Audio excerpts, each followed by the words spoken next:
everyone. Welcome back to another episode of the Phoenix Generation podcast. We are doing another episode of Agree to Disagree. My name is Samantha Romero, and I'm a student at the University of Central Florida, and I'm here with two guests. Please introduce yourselves. Hi, my name is Nicole. I'm from Brazil, and I'm from Valencia College. My name is Bryce, and I'm from New York, and I go to Lake Mary High School. Yay! And we are all Ginsberg Phoenix Fellows here on the podcast. So, to start off with a little seasonal kicker, our first prompt for Agree to Disagree will be, I believe that candy corn is delicious. I would say, not strongly disagree, but maybe 4. Oh, wait, guys, I'm getting ahead of myself here. I forgot to explain the game. I know this is a series, but in case this is your first episode, how we do things here is we are talking about different prompts, whether that may be controversial or fun, like candy corn. And I'm going to ask you to please show your fingers on a scale of 1 to 5, 1 being strongly disagree, and 5 being strongly agree. So I apologize. I got too excited. So you're going to run that back. And so can you show me fingers where you lay on that? Okay, 2.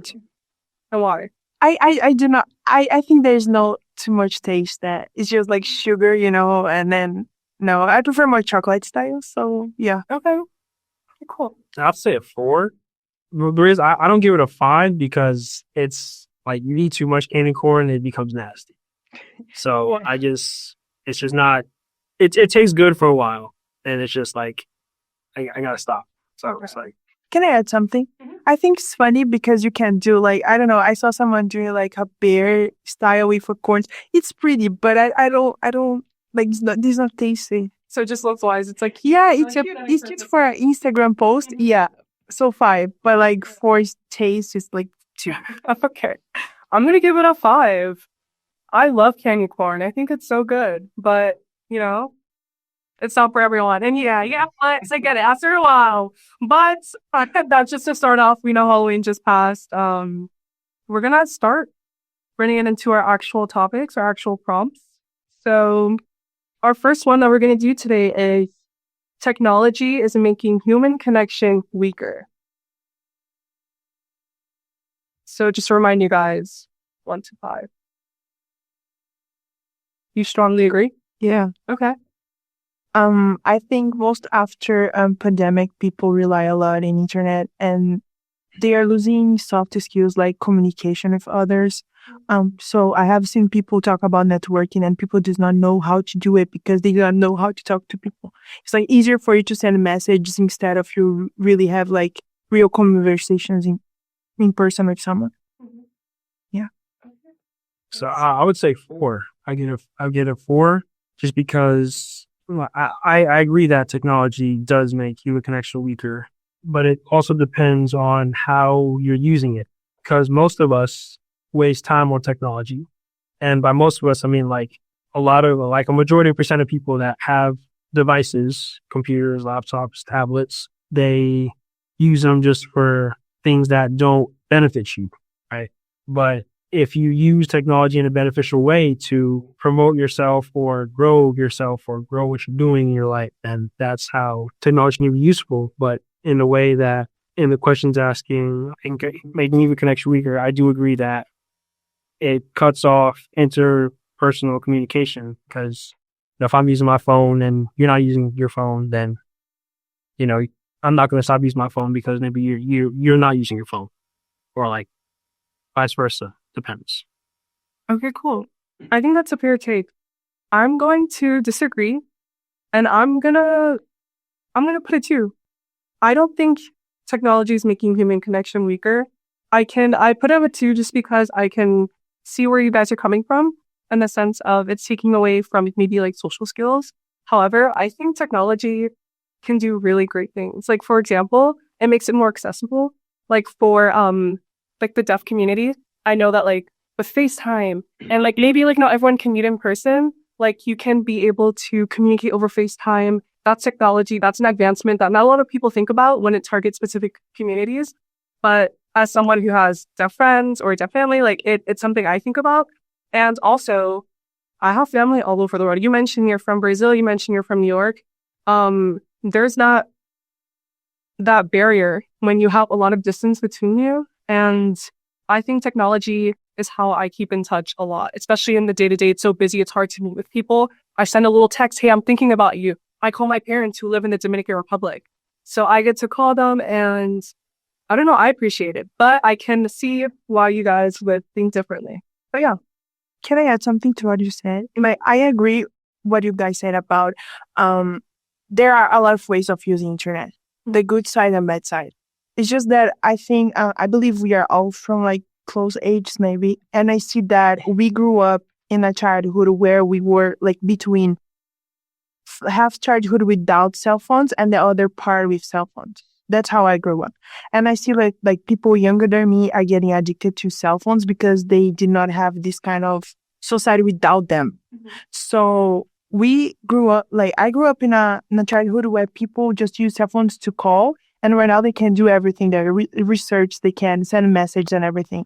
So what I see is like people are getting addicted. So what you said about it's like we have this skill of stopping using cell phone if others not. But right now people are actually like they need to be texting or this kind of stuff. So that's the way I see it. There are a lot of great things with internet. I just see that the new generation is not actually using the good sides of it.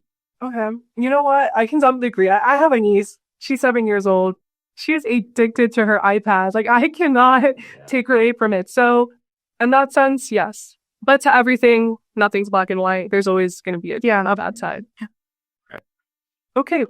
We're going to go on to our next topic. This one is going to be, I believe that professors should be allowed to share their political opinions in class. Yeah, I do that. Give that 4.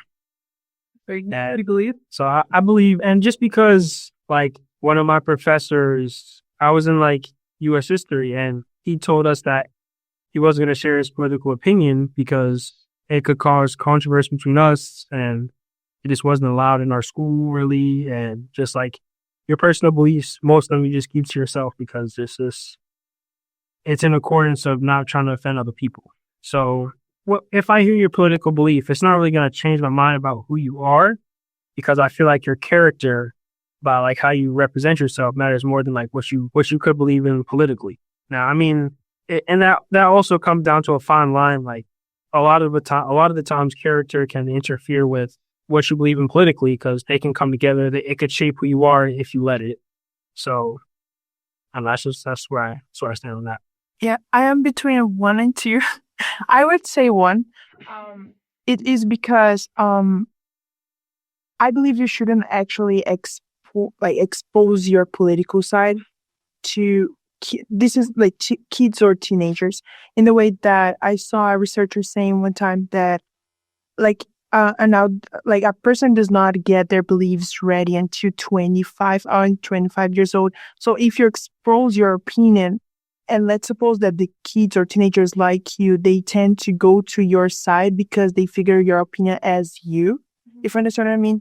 So like they attach like feelings to your opinion. They do not have like the brain section ready to judge your opinion, to see like if I agree with one side or another, they will all agree with it just because you say it. So I would say no, because I think people need to be trained to get to create their own opinions instead of just being exposed to others' ones. I didn't know that. That's actually really interesting, and that makes a lot of sense. Yeah, it's more like feelings. Like it's like some people say, "Oh, you do not."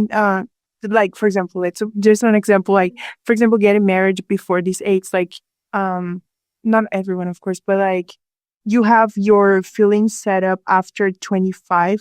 Connected like to brain and everything, so that you can separate feelings than people's actions. Like your frontal lobe? Yeah, like before that you tend to accept other people's behavior because you like them instead of judging them and like helping them to grow up. If you understand what I mean. Like, oh yeah. I'm learning a lot of new things. I did not know that. Yeah. Well, to give my opinion, I would put it at a 2. Maybe even a 1 after that. Yeah, that kind of one between that. I think I'm going to put it as a 1, and I'll share a personal story in class. we have, since I am an international relations major, a lot of our classes are politics based. And I have professors who have been either right leaning or left leaning, and both who have shared their political opinions in class. And although we're older and most of us have cemented values already, being college students, it's still a little bit jarring sometimes. Not that they can, sometimes they can. Some of the professors say things that I don't know how to phrase this, but they're inappropriate for a classroom setting, and it's okay to be uncomfortable and have tough conversations like these, but I don't know, some of those just jump out you, some of those things that they say. And not only that, but I've had friends who have classes where they say that their professors, based off their political views, whether, again, that's right-leaning or left-leaning, can impact your grading. And that's not the case for everyone. I feel like there are professors who can say their political opinions and acknowledge that that is theirs, and they're not trying to indoctrinate anyone. In my personal experiences, that hasn't been the case. So I don't know. I would go out of 1. Yeah, and also based in what you say, like if you're studying politics and this kind of stuff, you are based in with facts, history, basically. So like there are professors and professors, but if we take like the bad side of like professors giving their opinions, if they do not like are someone that use facts as it has to be, like just show up the facts and not like try to change them to show that your side's good. So like that's why I would put 1. Actually, from hearing both of those, I mean, I wouldn't easily change my like agree number just because like I like to stand on what I believe in, but I feel like that's very, very valid. Because especially I'm not that old. I don't really have no age under my belt, but I feel like I've learned a lot over my years, and I've been through a lot to say that like influence is a very big factor in how we like move in our lives. You're obviously going to gravitate to somebody who is very influential, whether you like it or not, because it's our human nature. We follow leaders, right? So it's just being under the age of 25 where it's your prefrontal lobe, right? Is it? Yeah. It's not fully developed yet. So you take outside information for truth if you don't do your own research. So I feel like that can be a very big influence when you're a teacher and like maybe you're looked up to by a few, like some of your students, and they take what you say as true, and they're going to take your political belief as true as well. So I see how that can get skewed in minds as well. Exactly like you were saying. For sure. Yeah. Okay, cool. We're going to go and we're going to stick to the college, high school, campus kind of discussion. And our next prompt is going to be, I agree that protesters should be welcome on college or high school. I mean, you won't really see that, but Yeah, I can think of a college campus. Yeah. Let's just big campuses. So, give you time to fill. 4. I would say 4. I would say 4 as well. And like, I'll just start by like saying it depends on what kind of protesting it is. For the most part, if it's peaceful protesting, I would agree. If it's like violence protesting, I mean, I'm sure a lot of us would not agree with like violence protesting. But let's say it is peaceful protesting. Then again, it depends on what is being protested, right? Like if it's discriminatory, that's iffy, right? Mm-hmm. Yeah, like just thinking about it, like those are good questions to think about though. Like nowadays, right? Mm-hmm. Yeah, I'd say 4 as well, in the way that I believe if you are protesting for something, you need to be heard.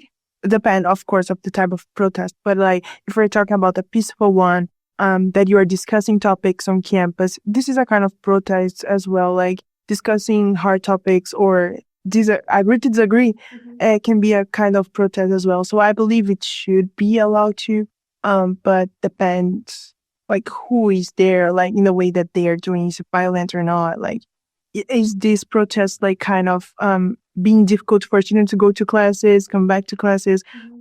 This I don't agree to. Right. Yeah. I'm going to share my opinion. I'm going to put it out of 4 as well. I'm a firm believer in the right to protest. I think there are many different tactics of protesting. And like you mentioned, nonviolent protesting on campus, in my opinion, 100% should be allowed. If it's not disruptive, people deserve to have their voices heard. And I mean, isn't that like what Phoenix Generation is about on campus? Being able to have constructive dialogue and share different opinions. And although you may not agree with what's being protested on any view, if they're doing it in a peaceful and respectful manner, no matter what, they should be allowed to do so and organize. So yeah, no, I maybe like to bump it up to a 5. Thinking that it's not going to get super disruptive or discriminatory. Yeah. I 100% believe in the right to protest. There's a philosopher that I'm taking philosophy class and like I'm loving, but there's a philosopher, I don't remember his name, that he said, the problem of prohibiting someone from talking is not this person to expose their idea, but others being exposed to this person's idea. Because sometimes you are full of yourself that you are right, that you're just going to know if you hear someone with a different opinion. And then you're going to realize, oh, maybe I'm not so right as I thought I was. So yeah, I agree 100%. 5. I changed this. Thank you for sharing that. Okay, cool. We're going to move on. Let me change this up. I'll come back to that one. Okay. Are we ready? Our next prompt, this is kind of a lengthy one. People who are trying to immigrate to the United States through illegal means are making it more complicated for those who aren't, and by aren't, through legal means. 5. You strongly agree? Yeah. Okay. As an immigrant, I think it's, for some people can be like, why she's agreeing with that? But I did by the legal ways, and I would say that yes, because I see the government side, they are going to judge.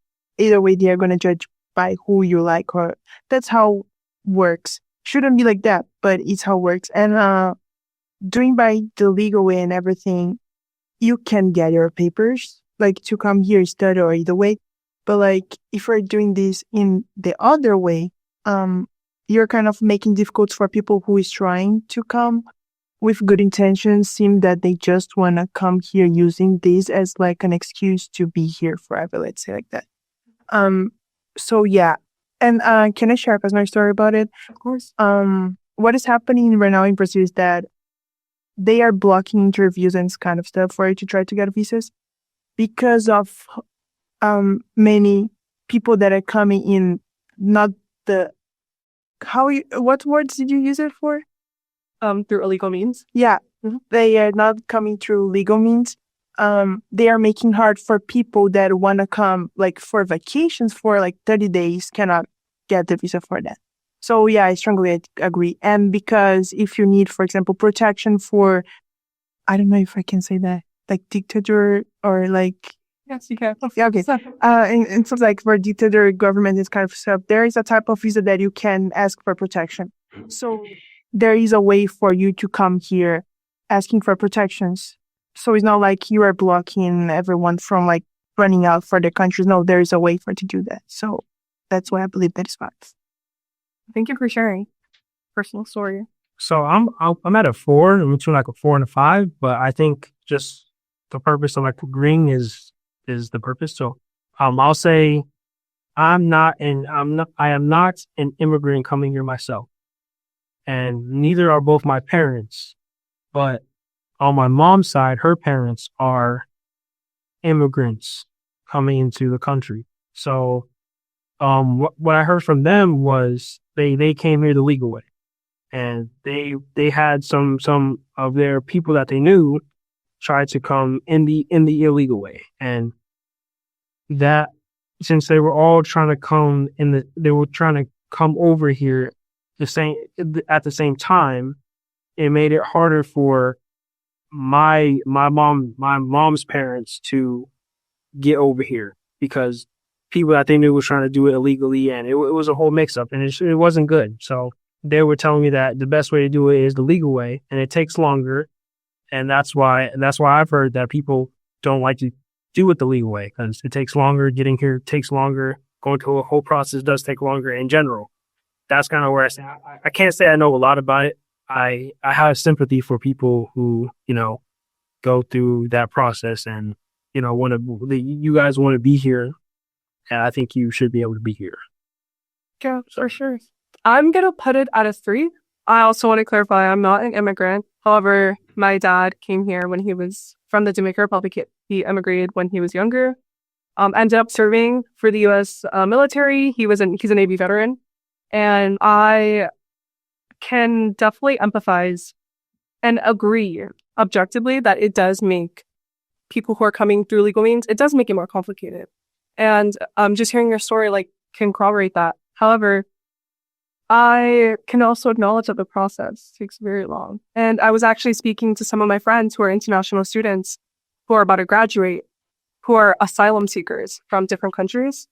And they're saying that they have been in this country for 13 years trying to apply for citizenship, and it is not happening. They haven't been able to leave the country, and that they want to do it through legal means, but there are so many appeals and so many restrictions that it's a very frustrating process.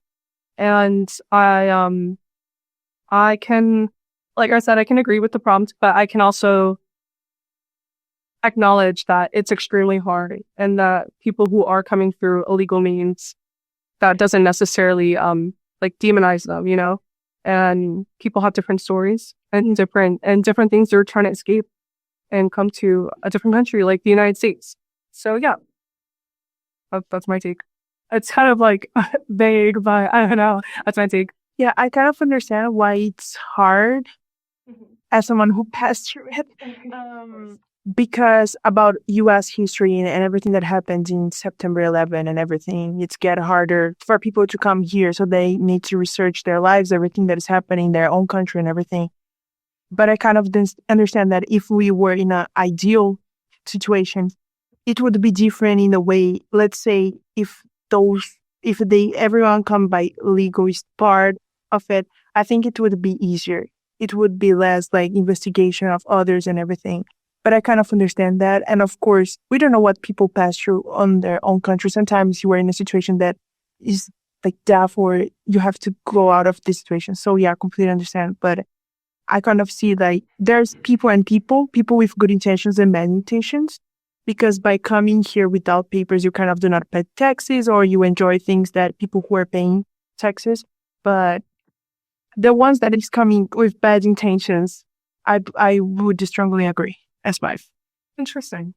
Yeah, I think everything you said was valid, and especially in the fact that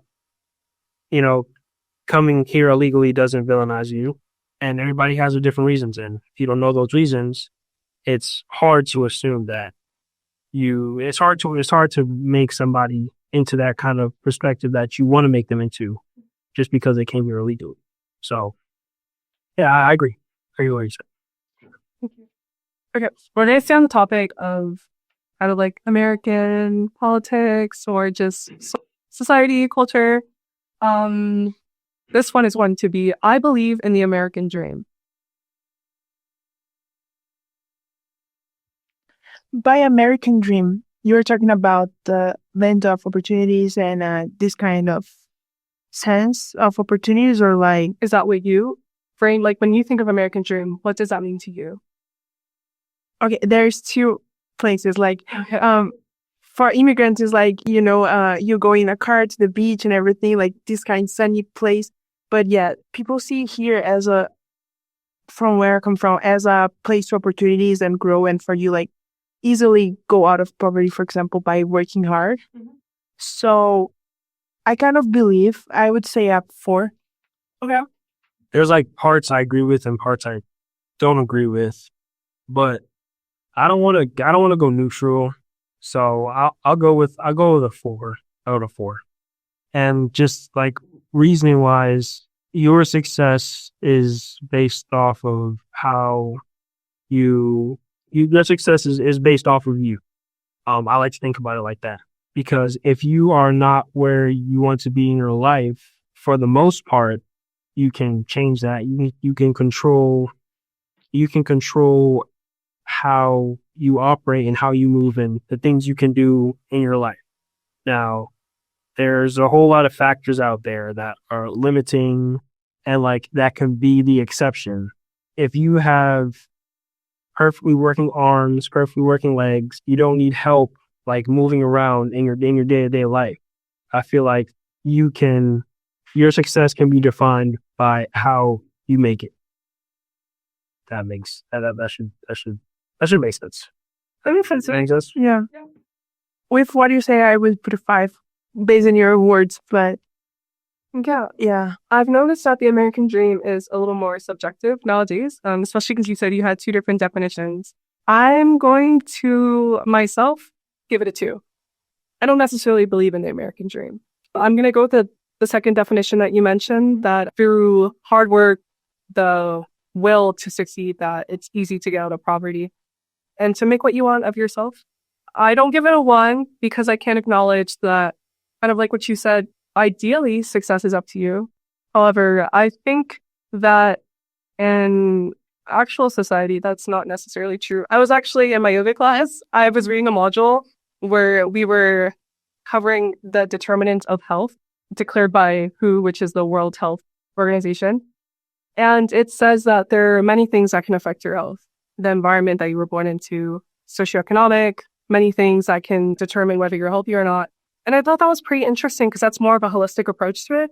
But it matters. I think that you're kind of born into the situation, and not that you can't get out of it, you can. And that is a part of the American dream. I can acknowledge that it's possible for sure. I mean, people are living proof of it, but it's not as easy as that, as like people say it is.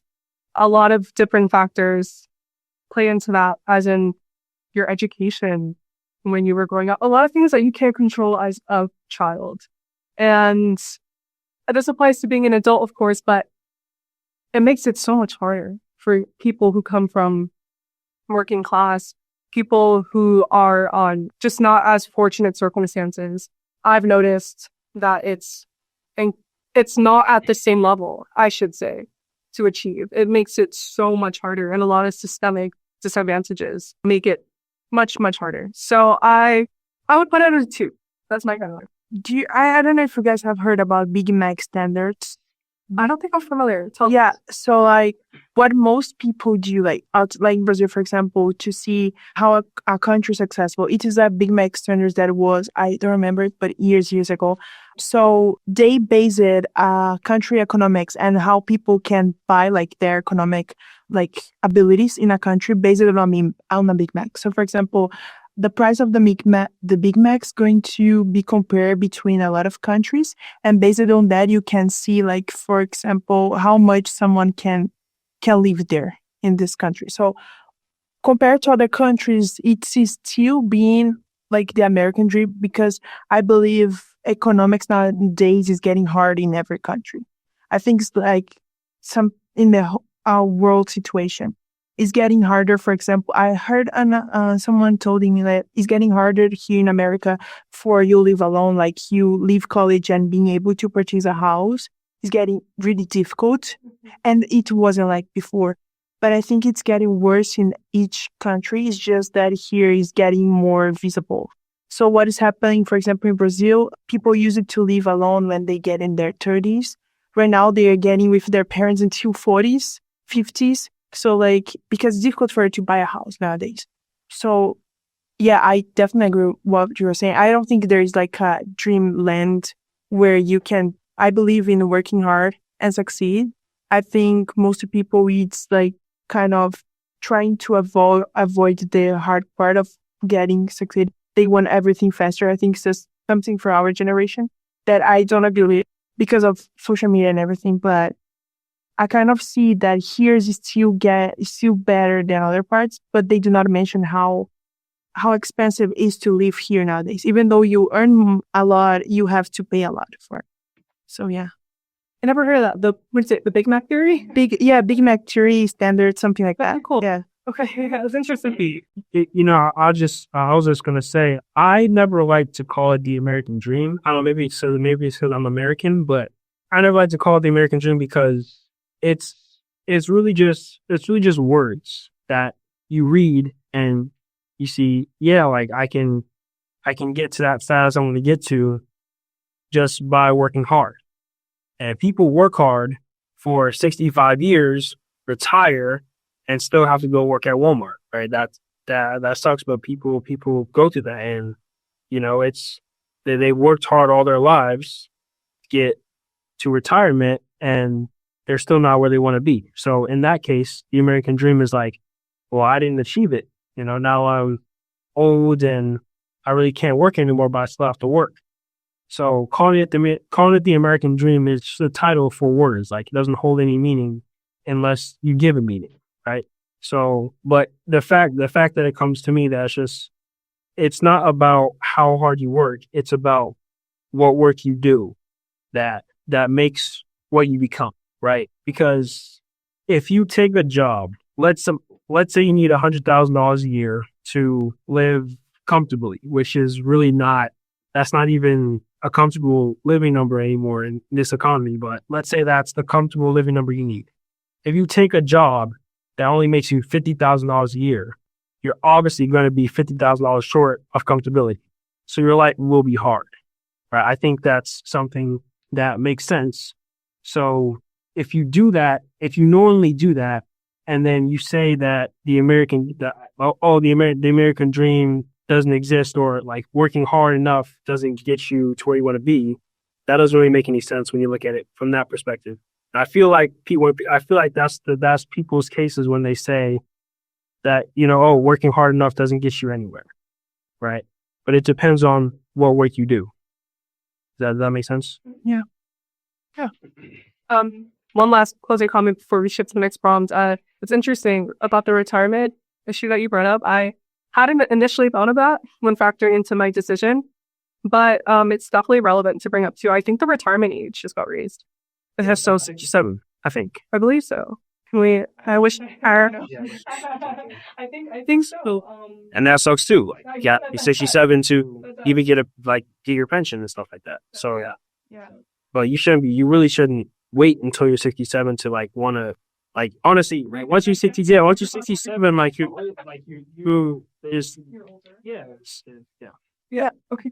Just add short comment. Based on what you say about retirement, something that happens in Brazil is you have to have your work signed, but if you work without the signature, you still need to fill it out the years. So let's suppose that you start working at 18 years old, but you just get your signature with 30. You need to still working 50 years to get retirement. So it's Oh, yeah, wait, that's kind of stuff. Wait, that's. Well, yeah. I don't think that was okay. All right, thank you. So our next prompt is going to be kind of on a similar topic. Identity politics are dividing society. More so, we're gonna keep it to America. Yes, 5. Yeah, I agree with that. Okay. In the way that once I heard, and I always believe that you try to divide society in small groups in order for you to dominate. So I believe when you try to divide society in what's the word, ideological politics? Identity politics. Identity politics is you kind of create a barrier for them to talk about because they do not see others as similar to them. So that's why I would put a 5. Thank you. Yeah, I'll have to give it a 5 too.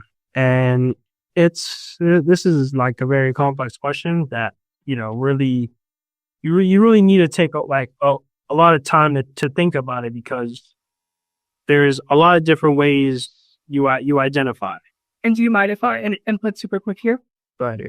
To clarify for anyone, identity politics, when you hear the word identity, what I mean in this context is identities that you possess yourself. So your race, your gender, your sexual orientation, your socioeconomic background, even ranging all the way to your nation of origin or citizenship, your body type.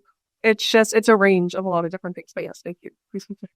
And I'm pretty sure you said that it's like a divider, or it divides us easily, somewhere around those lines. I was just going to say that I feel like all of that, the whole umbrella of identity politics was created for the fusion, because that's all it does now. It just confuses everybody, because now you don't know what's what. For one, race, there shouldn't even really be race. It shouldn't be a word called race, because we're all humans. So we put the clarification on race to be black, white, Hispanic. We're all the same people. We've all had different upbringings, but that doesn't make any of us less human than any one of us. So it's just like a big confusion circle. I agree. That like is it even confuses me. Like I don't even know. I mean, like you mentioned, it is a complex topic, and I'm gonna agree with you guys. I'm gonna put it a 5. I think identity politics are completely dividing our society. And I'm gonna go an extra step and say that some of these divisions, in my opinion, these aren't really what I'm seeing more recently in the media. A lot of divisions that people have aren't necessarily politics. I'm gonna go out and say that these are just like differences in like humanity. I don't know. I feel like certain things up for debate shouldn't be up for debate, and that involve identity politics. I don't know if that makes sense, but like I don't know, certain identities that people have that are now deemed political, such as sexual orientation or race. I don't know. I don't think that should be something dividing us. I think we have bigger issues here to solve. And I think that people putting these identities into political bases to use as a base for their, like, I don't know, to appeal to their, I don't know, not followers. Audience, yeah. Exactly, audience. I think that it's a very interesting choice. Not one I would agree with. But yeah, and not only are identity politics like really prevalent here, it's also like throughout the entire world. Like if we look at what's happening in like Israel and Palestine, like a lot of like major war conflicts and global conflicts are identity based, usually of either ethnicity, race, or religion. I'm wondering what our future is going to look like and how we're going to solve this issue. Because I don't know. I don't think that should be the forefront. Yeah, I just would like to add something. Like the United States, like is people try to export topics that is talking here, but some countries that try to bought those things that is talking about. For example, is neutral language how you call that? Do you mind elaborating on that? Yeah, it's like, for example, instead of you saying, oh, okay, so what happens that here you do not have feminine or masculine in words, but you have, for example, Kind of like Latinx?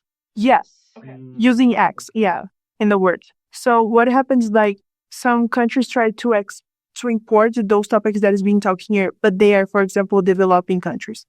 And the United States developed countries. So they have problems, for example, with clean water. They have worse things happening, and people are trying to broaden those topics. But like there, as you say, there are other problems to be talked about other than that, you know. So I as you talk about deaf people in the beginning, how internet works with them and helping them. So some people, some experts were talking about if you use, for example, the neutral language in like using X in words, they cannot brought these to deaf people to understand because software cannot understand those things. So I believe they are using. It doesn't translate as. Yeah, it does not translate. They cannot translate at all because they don't understand the X there, you know. So like the natural language on this part. So it's for blind people, for deaf people, they cannot like actually understand what you were saying if you're using those words. And so, of course, language develop, but using those kind of stuff, you cannot like broad personal opinions to a thing that is going to be for a whole country and world because everyone learns English. So yeah, I definitely believe on that. Like you try to divide and do not talk about most better and most important topics. Okay, I agree. And I just want to clarify, when I say that I think there are more like important issues, I don't mean that in the sense of like minimizing identity politics and the disadvantages that certain people face or the discrimination that people face. I think that is the utmost importance. However, in an ideal sense, what I mean by that is like I wish that didn't have to be a topic of conversation. I wish that we could be less divided and acknowledge certain identities and the systemic disadvantages and move forward. Like this, it should not take us this long to come up with a solution to these problems so that we can focus on more things that don't divide us, more politic and less like human-based issues or economic or health or environment. So yeah, I just wanted to make that clarification. I'm not realizing anything. You know, about 100 plus years ago, that was true. Yeah. You know, so I mean, like we didn't have to have all these different conversations about identity politics about 100 years ago. It was black and white. TV was black and white, right? Like it was easy. I mean, in the sense of TV being black and white, like now I'm referring to it as now, like, you know, everything has exploded in ways that just wasn't before. Like, I don't know. I might have to disagree with that. If I'm gonna be honest, I feel like it wasn't, and I know you don't mean like easy, as in like actual easy. I think it was not really allowed to talk about. A lot of these things were more taboo, including, well, racism was never a taboo. That's directly in your face. But I mean, like, when I mean taboo, I mean instances of like you're not supposed to really talk about it, like sexual orientation or other things. I don't think it was easier. I just think we have more of an opportunity to be more open about speaking about these things. This is a conversation, and I could go on for literally. yeah. I think they are trying to picture the political identities as villains. So instead of talking about things, you do not talk about topics with others that have different opinions. So, for example, you try to avoid because you don't see this person as similar to you because does not have like the same sexual orientation than you. So I agree when you say that we need to talk about those stuff and you need to open. I really agree with that. And I think we should do. I just think that you name those things and dividing people is getting worse for them to talk about the topics. Yeah, no, That's what I'm saying. So like, I'm not saying that you cannot name your group and say, oh, I'm from this part of society or this kind of stuff. I just think that and there are people and people, always there are different types of people. But once you do that, I think people grew up with the mind, oh, I cannot talk with this person because I'm pretty sure they have a different opinion than mine because of their sexual orientation. So that's what I believe. Like once you name it, you divide them, you create a barrier for them to talk. No, and I'm gonna agree with that. I think like not only agree, like we can kind of see that happening right now, like at least in our like political context here. But yeah, okay, thank you. We're gonna shift into our next prompt, which is completely different than the past three we've been doing, but we're going to kind of go back to school-based ideas. This one is unpaid internships should be illegal. And right before we were filming, you mentioned that you're going through the process of getting internships. So how do we feel about this? Strongly agree? You agree? Okay. Okay, I have never had an experience for internship, but I would say as two maybe, because I see the word illegal as like too strong for that. If I know that, of course, different from volunteer work, you do more work because you're actually doing kind of training for a full time. So that's how I see internship. I have done. So I'd like to hear your guys' opinions about it. I gotta say illegal is like a really strong word for that because you kind of, once you're applying for internship, you read the requirements and how the qualifications and how it's gonna be, and you decide to apply it for it.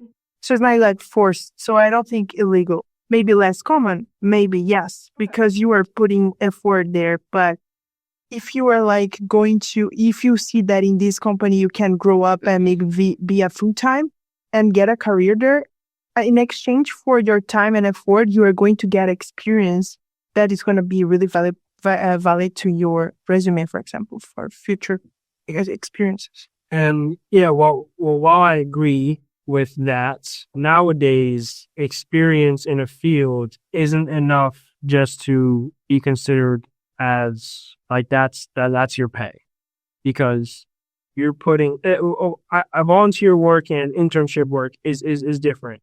To me at least, because volunteer work, you're not getting paid for volunteer work, and you're doing it out of the kindness of your heart. At least for me, if I'm volunteering for something, it's because I care about this and I want to put some effort into this and I want to make a change here, right? For internship wise, me learning how to become something, time is money. If you are willingly sacrificing your time for a position, if you don't get that position, that's ultimately, if you wanted that position, you don't get that position, that's ultimately the worst case scenario, and you might not be happy about that. But yeah, like coming back to the fact that like time is money, like you're spending your time doing something that is probably career based, but you're not getting paid for it in exchange for experience. In an internship setting, you're not getting the full experience of what you are actually desiring to do. Like it's like a mini snippet in a way. So hold on, like I feel like, yeah, I just feel like in general you should be paid for the time you put into something that you're committing yourself to. Basically, pretty much it. Yeah, no, and I'm gonna go ahead and I'm gonna agree with you, Bryce.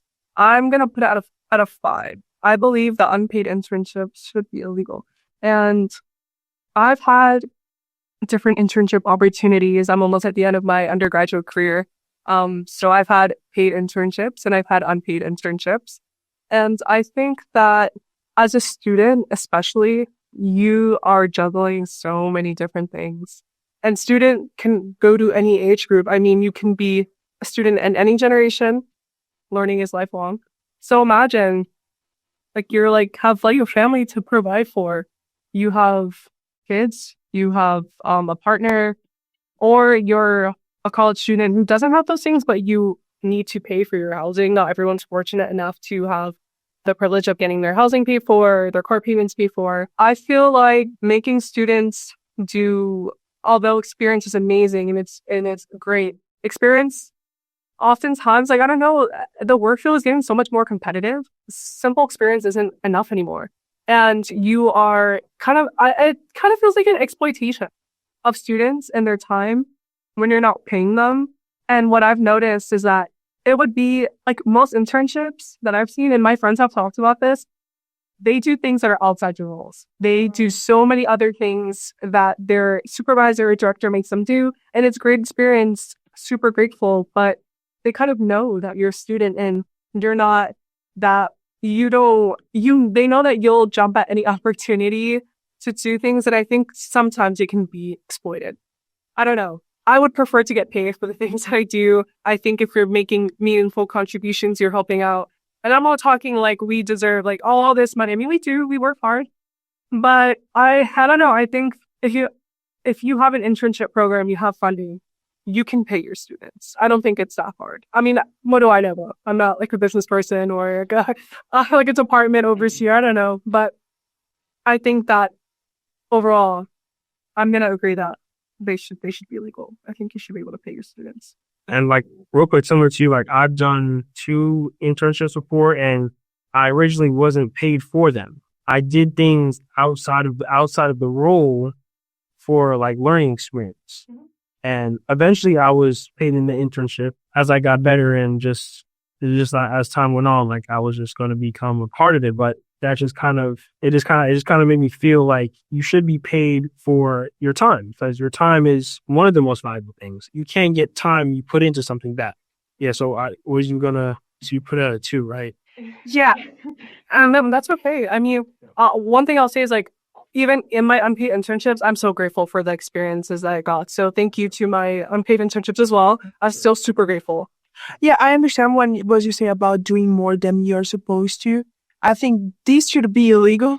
I think internship should be not paid. Internship should be less common. But I think the word that made me go straight to is the part of illegal. Because I see, for example, no-profit organizations and this kind of stuff, you kind of need help there. And once you are applying, as I am applying, so I didn't have any experience yet in the field of internship. Maybe I would change my opinion after being there. I kind of see like once you're applying, you can see the salary range, how it's going to be. So doing more than you are supposed to, illegal for sure. I think it should not work in any kind of field, not just internship.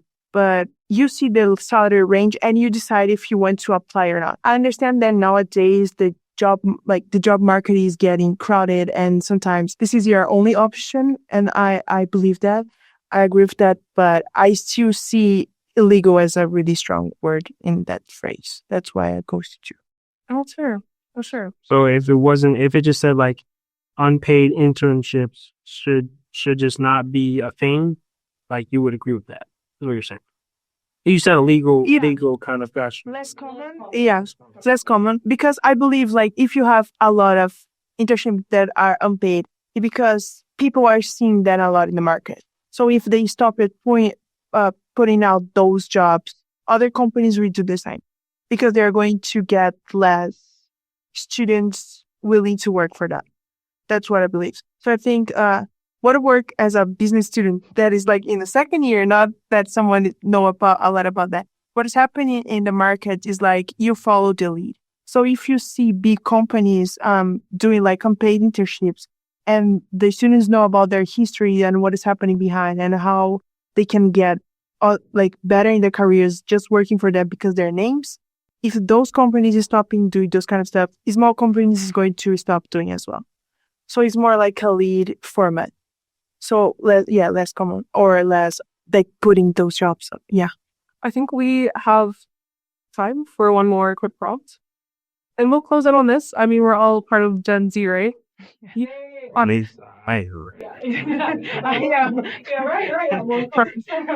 Okay, so the last prompt is I believe that people have a positive view of the youth today. At least I'm like 50. I'm like 50.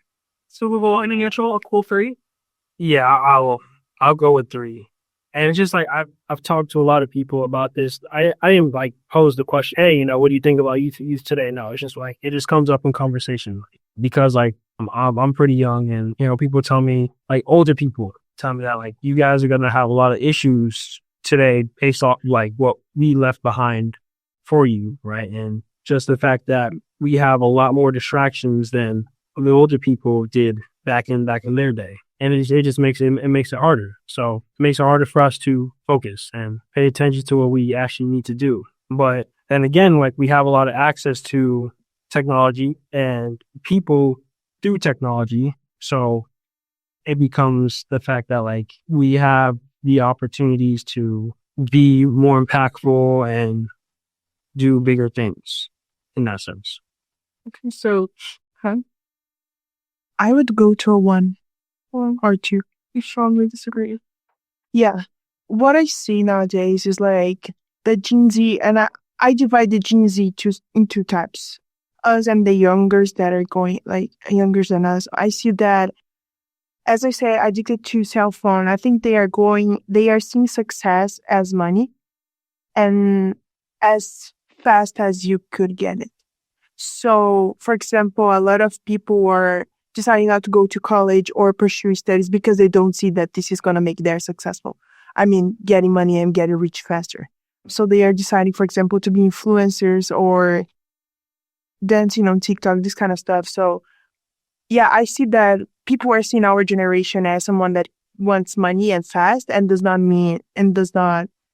see the consequences of that or where comes from those money. That's how I see also. And studies are saying that our generation is getting, normally it happens that before Gen Z, like the next generations tend to be richer and more like knowledge and intelligent than the before. And our generation is doing the opposite of that. That's what studies and data are saying. So that's how I believe they are seeing our generation. Unfortunately, because we have great people that are trying to change the world, and that's what we are doing right now. I believe so. But as like in a general sense, I think is you still need to do more job to improve it. Yeah, that brain rot is real. I was gonna say, okay. It's really killing. I was gonna say, I don't believe that people have a positive view of youth today. And I was gonna literally mention brain rot, more maybe specifically to Gen Alpha, which is a generation younger than us. Yeah. So like as we were saying, like kids are addicted to their iPad. Hey, hi niece. No offense to my niece, like she's a kid, but I think that like everyone kind of laughs and they're like, oh, like these kids are like have so much brain rot, or like they reference so many things that are like, I don't know, just how would you describe that? Trends, I don't know. Yeah, they're very like addicted to their phones on social media. Just kind of like what they would brand. I'm not like, I don't know, stupid, but I don't know. I feel like they don't take our younger generation serious. And I think we can prove them wrong, though. I mean, I have hope for us. I have hope. I mean, of course, what you said that usually the next generations are richer or more intelligent. In the past, yeah. In the past, Use it to be like that. But however, that's not the case right now. You see, I didn't know that. And you've been coming with a lot of data, so I didn't know that, and I'm going to look more into that. They kind of see this in reading also. Really? Like before us, like the next generation tend to read more and research more. And nowadays, you just tell ChatGPT do that and they do it. So like this generation is making their brains lazy because, and data are showing also because of internet and fast answers, and like short answers, because people right now are taking text and making ChatGPT to summarize for them. Mm-hmm. you are not getting the knowledge to actually understand. So, when you say something and my brain has to reformulate to understand and capture what you're saying, Kind of like critical they thinking. they are like creating barriers for that. So they does not have this ability to get what you were saying. They are being lazy brains in a way of reading something and do not understand the meaning. Okay. Oh, yeah, I see where you're coming from. I can see where you're coming from too. And I guess like a follow-up question to that is the youth, and more so I'm thinking of like a little bit of the younger generation, are they kind of like victims? Because like they don't really have control over like what is, because it's easy for us to say that like, oh, we're lazy if we use ChatGPT now, but we didn't grow up with that. So like we had to learn kind of like in the more traditional sense and like have more of critical thinking for ourselves, but maybe for the younger generation. Like, I don't know, when I studied abroad in my university in Madrid, and our business professors were encouraging us to use ChatGPT and other things. So like kids growing up now who don't really know anything else, I feel like they're at a disservice, and that shouldn't be a reflection off of them. More so maybe like parenting or just things that like us, I guess because we're adults now, it's so scary. Us adults are creating for them. I don't know. I feel like it's easy for us to say that if we do those things, or like, back to like the prompt that like people don't have a positive view that we're lazy, maybe. I don't think that should be applicable to like the younger generation. That's not fair. I understand what you mean by victims. I really see parenting as an important thing there. Right.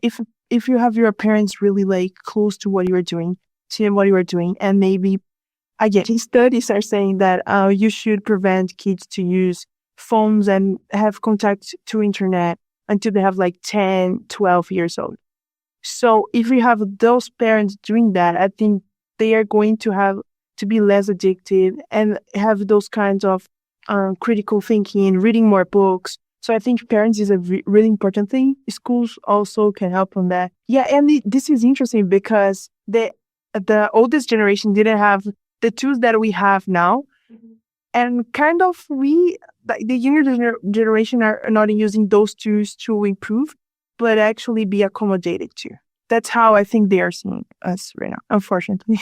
I think it's basically withholding technology until you're a certain age is actually important. And it comes down to like influences, because everything that you see when you're growing up, coming into the teenage years, is heavily influential on you. And like that brain rot is really getting kids. And it's because they can't tell the difference. They don't really know right from wrong yet. I can relate to it pretty personally because I didn't get a phone until I was 14, and Me too. Yeah. I didn't like it at first, but now that I've gotten a little bit older and I see why, I can understand that not having a phone until I was 14 was actually more beneficial and hurtful to me at that time. And like I didn't really know about ChatGPT until I would say last year, I think.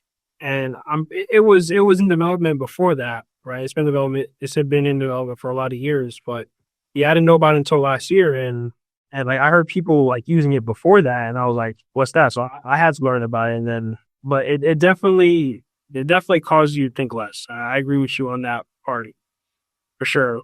Coming back to like the part of like withholding technology, I think that's something that should be implemented more.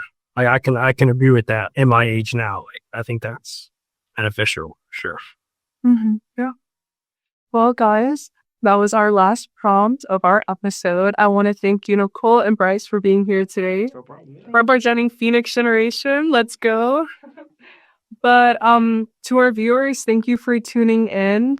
And to those watching on YouTube, I don't know if you noticed, so we have Felix in the back here. He's sitting. This is our mascot of Phoenix Generation. So thank you, Felix, for being here. If you like more of these episodes, we're going to have more streaming out in the future. So please stay updated with us. And thank you. Would you guys like to have any closing comments? Thank you for the opportunity to be here. I really enjoyed hearing different opinions and come to a common sense. I can say that everyone needs to expose their opinions either way. Like, just expose it and do not create a safe space for that. I would say that. Thank you so much. Of course. And a brave space, right? Yeah. A brave space. Thank you. For sure. And yeah, I think this needs to like be talked about. I think these conversations need to be had more because it creates understanding between people, and that understanding creates connections. And it's like a whole cycle, and that cycle is very important to our connections as humans in general. So thank you for this as well. Appreciate it. For sure. Thank you guys. Yay. All right, yours. Until next time. Bye.